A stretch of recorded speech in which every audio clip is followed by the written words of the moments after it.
Hello everyone, उत्कर्ष daily GK में आप सभी का स्वागत है। आज हम कवर करेंगे भारतीय संविधान के संवैधानिक विकास एवं संविधान सभा से संबंधित महत्वपूर्ण प्रश्न। तो चलिए देखते हैं आज का पहला क्वेश्चन। आज का हमारा पहला क्वेश्चन है, डॉक्टर बी.आर. अम्बेडकर की अध्यक्षता में संविधान सभा प्रारूप समिति में कितने अन्य सदस्य थे? तो इसमें अन्य सदस्य कितने थे? 7। इसमें 7 अन्य सदस्य थे। अगला क्वेश्चन देखते हैं। ये ऐसे क्वेश्चन है जो बार बार एग्जाम में पूछे जाते हैं और मोस्ट इंपॉर्टेंट क्वेश्चन है। तो अगला क्वेश्चन है, भारतीय संविधान के निर्माण के समय संवैधानिक सलाहकार थे। तो भारतीय संविधान के निर्माण के समय संवैधानिक सलाहकार थे बी.एन. राव। कौन था? बी.एन. राव संवैधानिक सलाहकार थे। अगला क्वेश्चन देखते हैं, भारत की संविधान सभा ने राष्ट्रीय ध्वज को सर्वप्रथम कब स्वीकार किया? तो भारत की संविधान सभा ने राष्ट्रीय ध्वज को सर्वप्रथम 22 जुलाई 1947 को स्वीकार किया गया। कब स्वीकार किया? 22 जुलाई 1947 ईस्वी को राष्ट्रीय ध्वज को स्वीकार किया गया। अगला क्वेश्चन देखते हैं, संविधान सभा ने डॉक्टर बी.आर. अम्बेडकर की अध्यक्षता में प्रारूप समिति का गठन कब किया? तो संविधान सभा ने डॉक्टर बी.आर. अम्बेडकर की अध्यक्षता में प्रारूप समिति का गठन 29 अगस्त 1947 को किया। कब किया? 29 अगस्त 1947 को। अगला क्वेश्चन देखते हैं, भारतीय संविधान को संविधान सभा द्वारा अंगीकृत किया गया। तो भारतीय संविधान को संविधान सभा द्वारा अंगीकृत किया गया था 26 नवंबर 1949 को।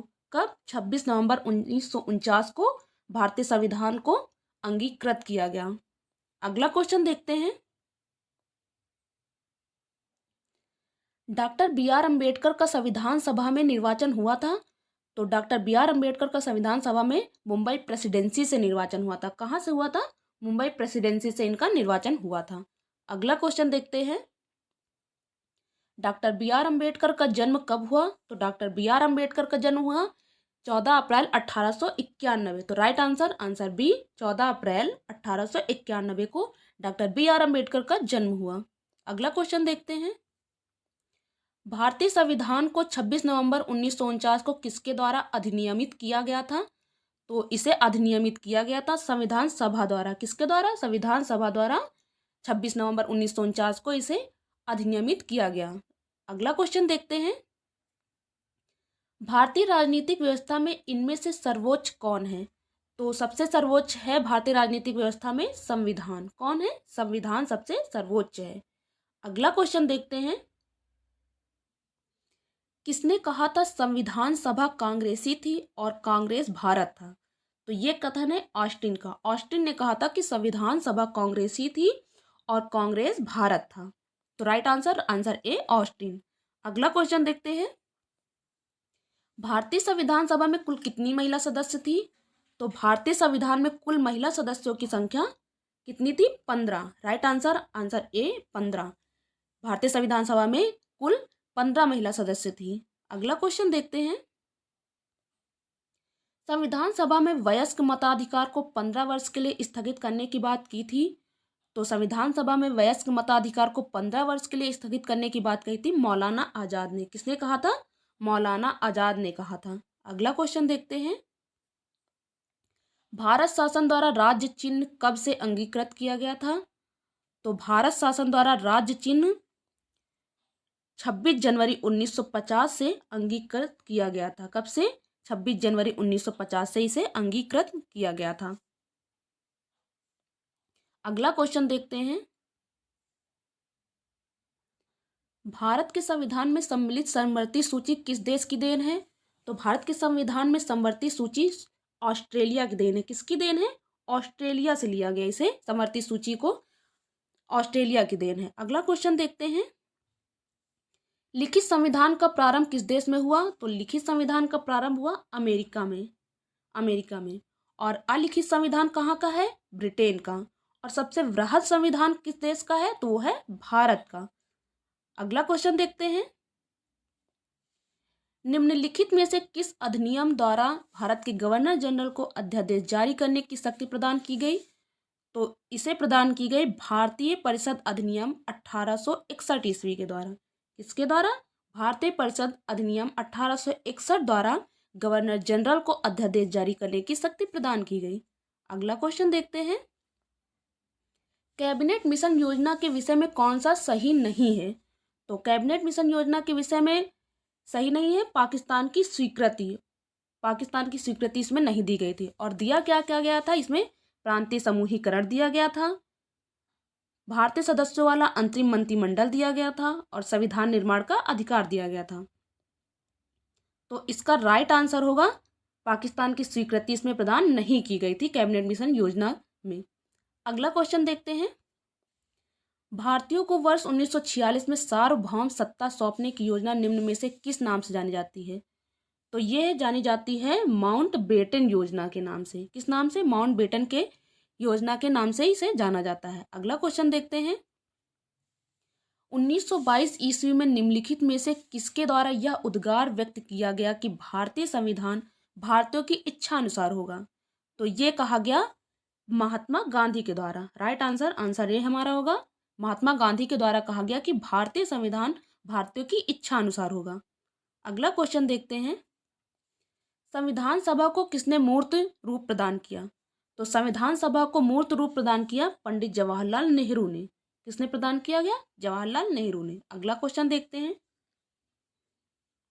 संविधान सभा के गठन की मांग सर्वप्रथम 1895 में किसके द्वारा प्रस्तुत की गई? तो 1895 में सर्वप्रथम बाल गंगाधर तिलक के द्वारा संविधान सभा के गठन की मांग प्रस्तुत की गई। तो इसका राइट आंसर डी, बाल गंगाधर तिलक। अगला क्वेश्चन देखते हैं। कैबिनेट मिशन योजना के अनुसार संविधान सभा में कुल कितने सदस्य होने थे? तो कैबिनेट मिशन योजना के अनुसार संविधान सभा में कुल 389 सदस्य होने थे, यानी 389 सदस्य। अगला क्वेश्चन देखते हैं। प्रस्तावित मूल संविधान में कुल सदस्यों का विभाजन किस प्रकार होना सुनिश्चित हुआ था? तो ये सुनिश्चित हुआ था उपयुक्त सभी के द्वारा, यानी ब्रिटेन प्रांतों के 292 प्रतिनिधि भी इसमें थे, देशी रियासतों के 93 प्रतिनिधि भी शामिल थे और मुख्य कमिश्नरी 4 क्षेत्रों के 4 प्रतिनिधि भी शामिल थे। तो इसका राइट आंसर होगा तीनों, यानी कि इसका राइट आंसर डी, उपयुक्त सभी। अगला क्वेश्चन देखते हैं। संविधान सभा में किस प्रांत का प्रतिनिधित्व सबसे अधिक था? तो सबसे अधिक प्रतिनिधित्व था इसमें संयुक्त प्रांत का, जिसे वर्तमान में उत्तर प्रदेश के नाम से जाना जाता है। अगला क्वेश्चन देखते हैं। संविधान सभा में किस देशी रियासत के प्रतिनिधि ने भाग नहीं लिया था? तो इसमें भाग नहीं लिया था हैदराबाद रियासत। किस रियासत ने भाग नहीं लिया था? हैदराबाद ने इसमें भाग नहीं लिया था संविधान सभा में। अगला क्वेश्चन देखते हैं। संविधान सभा का प्रथम अधिवेशन कहाँ पर हुआ था? तो संविधान सभा का प्रथम अधिवेशन दिल्ली में हुआ था। कहाँ पर? दिल्ली में प्रथम अधिवेशन हुआ था। अगला क्वेश्चन देखते हैं। संविधान सभा के अस्थायी अध्यक्ष कौन थे? तो संविधान सभा के अस्थायी अध्यक्ष डॉक्टर सच्चिदानंद सिन्हा थे और संविधान सभा के स्थायी अध्यक्ष डॉक्टर राजेंद्र प्रसाद थे। तो दोनों क्वेश्चन के आंसर याद रखिएगा। चलिए देखते हैं अगला क्वेश्चन। संविधान के विभिन्न पहलुओं के अध्ययन हेतु संविधान सभा ने कितनी समितियां नियुक्त की थी? तो संविधान सभा ने 12 समितियां नियुक्त की थी। कितनी समितियां? 12 समितियां संविधान सभा ने नियुक्त की थी। अगला क्वेश्चन देखते हैं। संविधान सभा की प्रारूप समिति में सदस्यों की संख्या कितनी थी? तो संविधान सभा की प्रारूप समिति में सदस्यों की संख्या 7 थी। कितनी थी? 7 थी। अगला क्वेश्चन देखते हैं। निम्नलिखित में से कौन संविधान सभा द्वारा गठित प्रारूप समिति का सदस्य नहीं था? तो इसके सदस्य नहीं थे सरदार पटेल। कौन नहीं था इसके सदस्य? सरदार पटेल इसके सदस्य नहीं थे। अगला क्वेश्चन देखते हैं। संविधान निर्मात्री सभा में झंडा समिति के अध्यक्ष थे? तो संविधान निर्मात्री सभा में झंडा समिति के अध्यक्ष थे जेबी कृपलानी। कौन था? जेबी कृपलानी झंडा समिति के अध्यक्ष थे। अगला क्वेश्चन देखते हैं। संविधान सभा के कितने उपस्थित सदस्यों ने संविधान पर हस्ताक्षर किया? तो इसमें हस्ताक्षर किया था 284 सदस्यों ने। कितने? 284 सदस्यों ने इस पर हस्ताक्षर किया था। तो हमारा राइट आंसर बी, 284 सदस्य। अगला क्वेश्चन देखते हैं। संविधान सभा की महिला सदस्य नहीं थी? तो संविधान सभा की महिला सदस्य नहीं थी लीला सेठ, और ये तीनों थी। तीनों संविधान सभा की सदस्य थी, यानी सरोजिनी नायडू भी थी, सुचेता कृपलानी भी थी और हंसा मेहता भी। तो इसका राइट आंसर मतलब नहीं थी का आंसर लीला सेठ होगा। अगला क्वेश्चन देखते हैं।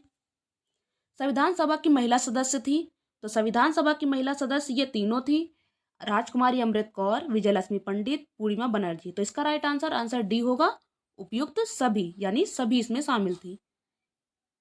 ये है आज का हमारा लास्ट क्वेश्चन। रेगुलेटिंग एक्ट 1773 के द्वारा किसे काउंसिल का सदस्य नियुक्त किया गया? तो इसमें इन तीनों को नियुक्त किया गया था, फ्रांसिस को भी, क्लेवरिंग, मानसन। उपयुक्त तीनों, इसका राइट आंसर होगा उपयुक्त सभी। तो ये रहे आज के हमारे टॉप 35 क्वेश्चन जो सभी परीक्षाओं में बार बार पूछे जाते हैं और एग्जाम की दृष्टि से बहुत ही महत्वपूर्ण क्वेश्चन हैं। अगर आपको क्वेश्चन पसंद आए हैं तो चैनल को सब्सक्राइब करना ना भूलें और बेल आइकन पर प्रेस जरूर करें ताकि आने वाली नोटिफिकेशन आपको जल्द से जल्द प्राप्त हो। धन्यवाद।